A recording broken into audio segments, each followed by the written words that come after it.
अस्सलामुअलैकुम वरहमतुल्लाहि वबरकातुहू। दोस्तों, आज मैं आपको बताऊंगी कि काबे शरीफ का तवाफ़ कैसे किया जाता है, तवाफ़ करने का तरीका क्या है, सबसे पहले काबे शरीफ का तवाफ़ किसने किया और तवाफ़ करने में कितना टाइम लगता है।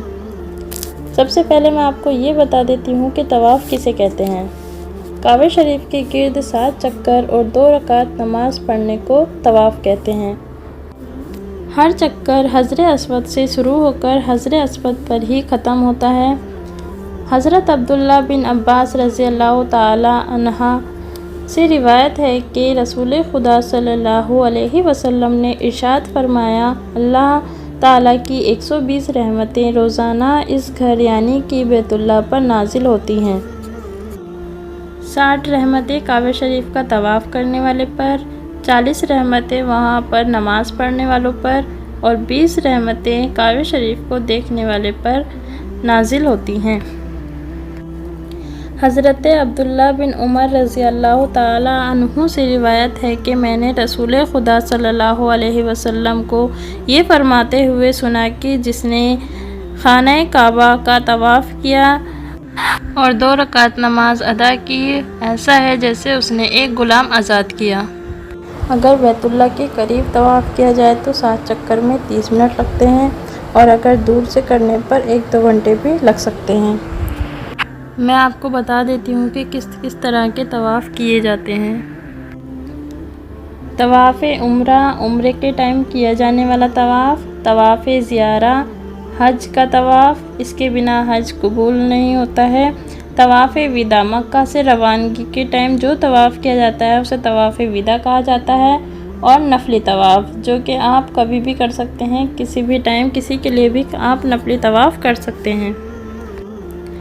सबसे पहले मताफ़ में पहुंचकर जो काबे के पास खुला हुआ एरिया होता है उसे मताफ़ कहते हैं। वहां पहुंचकर आपको ग्रीन लाइट देखनी है। ग्रीन लाइट कहां पर है?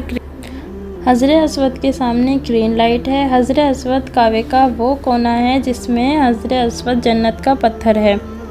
हमें ऐसे खड़े होना है जैसे राइट हैंड साइड में ग्रीन लाइट है और लेफ़्ट हैंड साइड में हमारे हजर अस्वद है।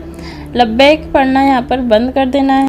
यहाँ से नियत करनी है, ए अल्लाह, मैं उम्रे की तवाफ़ की नियत करती हूँ, मेरे तवाफ़ को कबूल फरमा, आसान फरमा।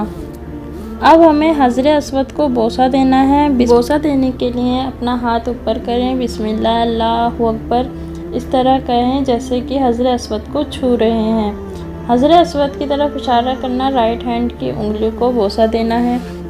हमारे नबी ने फरमाया, जो आदमी दूर से बोसा देगा ऐसा ही है जैसे हजर अस्वद को छू कर बोसा दिया हो। हजर अस्वद को छूना मुश्किल है क्योंकि वहाँ बहुत ज़्यादा भीड़ होती है, आपका जाना मुश्किल होगा। जेंट्स तवाफ़ शुरू करने से पहले राइट शोल्डर खोल देंगे। एहराम इस तरह डालना है। लेडीज़ के लिए फेस पर कोई कपड़ा नहीं लगाना है। तवाफ़ में शुरू के 3 चक्कर में रमल करना है, मीन्स थोड़ा अकड़ चलना है, बाकी में नॉर्मल चलना है। तवाफ़ एंटी क्लॉकवाइज करना है। जो हमारा दिल है वो काबे की तरफ होना चाहिए। काबे में एक मैग्नेटिक पावर होती है जो हमें अपनी तरफ खींचती है, जो हमारे दिल को अपनी तरफ खींचती है। मकाम इब्राहिम, आप मकाम इब्राहिम के दोनों तरफ से तवाफ़ कर सकते हैं। हतीम क्या होता है? हाफ राउंड सर्कल, जो इसके अंदर नमाज़ पढ़ता है, काबे के अंदर नमाज़ पढ़ने के बराबर होता है। आप तवाफ़ के दौरान कुछ भी पढ़ सकते हैं, जो दुआ आपको याद हो पढ़ सकते हैं। कुछ नहीं आता है तो तीसरा कलमा ही पढ़ लीजिए।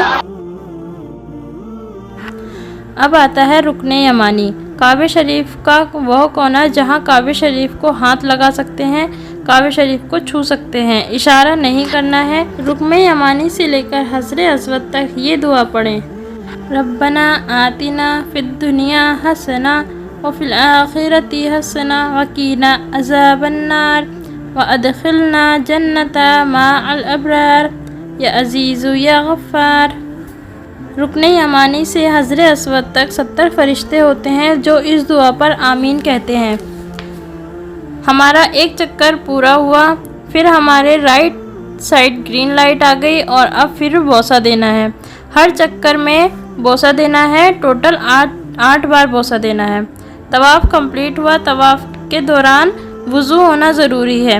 अगर आपका वुज़ू बीच में टूट जाता है तो आप पहले वुज़ू बना कर आइए और जहाँ से आपने तवाफ़ छोड़ा था वहीं से आप दोबारा से स्टार्ट कर सकते हैं। तवाफ़ के दौरान आंखें नीचे करके चलना। हज़रे अस्वद के सामने आने पर काबतुल्लाह को देख सकते हैं।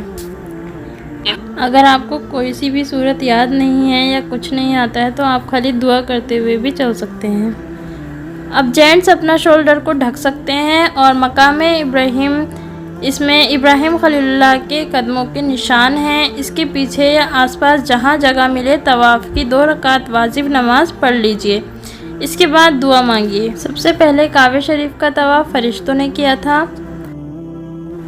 अगर किसी लेडीज़ को तवाफ़ के दौरान हैज़ आ जाए तो तवाफ़ बंद कर दें और मस्जिद अल हरम से बाहर चली जाएं।